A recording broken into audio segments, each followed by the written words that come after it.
Assalamualaikum warahmatullahi wabarakatuh. Perkenalkan, nama saya Rohaya dari kelas 12 AP1, ingin menjelaskan tentang otomatisasi tata kelola perkantoran. Di sini ada dasar administrasi perkantoran, yaitu ada otomatisasi perkantoran.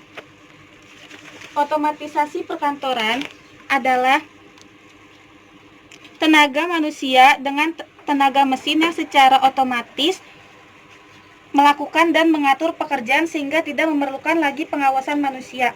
Otomatisasi kantor adalah penggunaan alat elektronik untuk memudahkan komunikasi formal dan informal, terutama berkaitan antara komunikasi informal dengan orang-orang di dalam dan di luar perusahaan untuk meningkatkan produktivitasnya.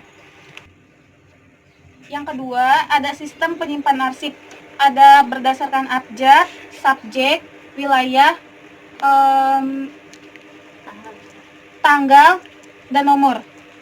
Bentuk surat ada full block style, semi block style, indented style, dan hanging paragraph style. Metode penanganan surat masuk, yaitu ada dua, metode surat masuk dan surat keluar. Surat masuk adalah surat-surat yang diterima oleh perusahaan atau organisasi yang berasal dari seseorang atau dari suatu organisasi. Surat keluar adalah surat-surat yang dikeluarkan atau dibuat suatu organisasi atau perusahaan untuk dikirimkan kepada pihak lain, baik perorangan maupun kelompok. OTK kepegawaian. Kepegawaian adalah seluruh aktivitas maupun kegiatan yang juga berkaitan dengan masalah penggunaan pegawai agar dapat mencapai tujuan. Pengadaan pegawai. Pengadaan pegawai adalah kegiatan untuk mengisi formasi yang lowong. Pada umumnya, formasi yang lowong disebabkan adanya PNS yang berhenti, pensiun, meninggal dunia, atau adanya perluasan organisasi. Cuti pegawai. Ada cuti. Di sini yang kedua ada cuti pegawai, yaitu ada cuti tahunan, cuti besar, cuti sakit, sama cuti bersalin. Yang ketiga ada DUK. Adalah suatu daftar yang memuat nama pegawai negeri sipil dari suatu satuan organisasi negara yang disusun menurut tingkat kepangkatan. DUK berfungsi sebagai salah satu bahan objektif untuk melaksanakan pembinaan karir pegawai negeri sipil berdasarkan sistem karir dan sistem prestasi kerja. Hukum disiplin pegawai. Sanggupan pegawai negeri sipil untuk mentaati kewajiban kewajiban dan menghindari larangan yang ditentukan dalam peraturan perundang-undangan dan peraturan kedinasan yang apabila tidak ditaati atau dilanggar dijatuhi hukuman disiplin 18.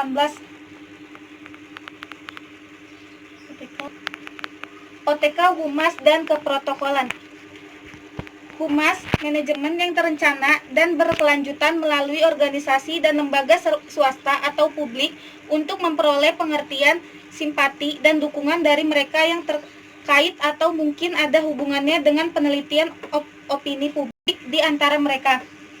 Ruang lingkup keprotokolan, yaitu ada tata tempat, tata upacara, tata warkat, tata busana, dan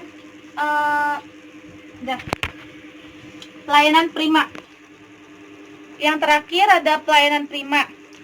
Pelayanan prima yaitu melakukan pelayanan sebaik mungkin kepada para pelanggan atau konsumen sehingga menimbulkan rasa yang puas. Secara umum, tujuan pelayanan prima yaitu memberikan pelayanan sehingga bisa memenuhi dan memuaskan para pelanggan sehingga perusahaan mendapatkan keuntungan yang maksimal. Yang ketiga ada OTKP keuangan. OTK keuangan adalah pengelolaan yang meliputi seluruh aktivitas yang berkaitan dengan keuangan untuk mencapai tujuan organisasi ataupun perusahaan. Dana kas kecil. Dana kas kecil atau petty cash adalah sejumlah dana yang dibentuk khusus untuk mengeluarkan yang bersifat rutin dan relatif kecil jumlahnya. Pengelolaan kas kecil keuangan dilakukan oleh Biro Kesekretariatan atau petugas keuangan tingkat pemula atas pengeluaran tunai. Lalu ada aplikasi kecil yaitu Microsoft Excel. Dan yang terakhir ada sistem impres atau sistem dana tetap. Nama lain dari metode impres adalah metode pembukuan kas kecil di mana jumlah rekening kasnya kecil, tidak berubah alias tetap. Apabila terjadi pengeluaran kas kecil, pemegang kas kecil tidak serta-merta melakukan pencatatan atas transaksinya, tetapi sebatas mengumpulkan bukti-bukti transaksi pengeluaran yang terjadi. OTK. Dan yang terakhir ada OTK sarana dan prasarana. Sarana adalah segala sesuatu yang dapat dipakai sebagai alat dalam mencapai maksud dan tujuan. Prasarana adalah segala sesuatu yang merupakan penunjang utama terselenggaranya suatu proses usaha pengembangan atau proyek. Ada jenis tata ruang kantor, yaitu ada tata ruang kantor berkamar, terbuka, sama berpanorama. Peralatan dan perlengkapan kantor. Peralatan dan perlengkapan kantor. Peralatan kantor meliputi benda-benda yang berukuran relatif besar dan kebanyakan digunakan untuk jangka panjang. Misalnya ada meja, kursi, lemari, komputer, pesawat telepon, dan lain sebagainya. Perlengkapan kantor meliputi benda-benda yang berukuran relatif kecil, kebanyakan digunakan untuk jangka pendek. Misalnya kertas, pulpen, penggaris, dan lain-lain. Dan yang terakhir ada inventaris sarana dan prasarana. Daftar inventaris barang yang disusun dalam suatu organisasi yang lengkap, teratur, dan berkelanjutan dapat memberikan manfaat, yakni sebagai berikut.